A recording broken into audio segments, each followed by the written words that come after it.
May bago tayong ABR. Tingnan natin. Kasi sa kabilang area hindi pa nila ginagamit itong ABR na to. Kaya gusto kong i-review bakit hindi pa nila ito ginagamit.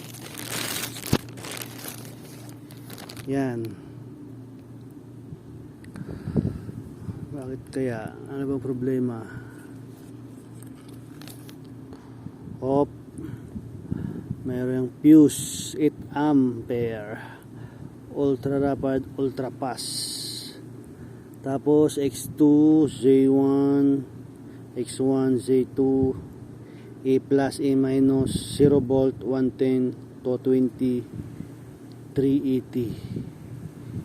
Yan. Bakit kaya?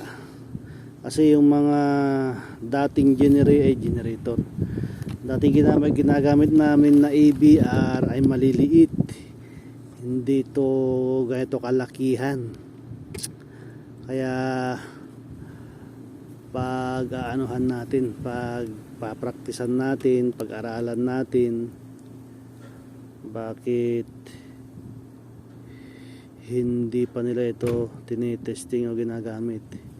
Ito adjustan ng volt, tapos stability, kung yung voltahe mo o RPM mo unstable, yan pwede mo makontrol dyan. Tapos yung hertz,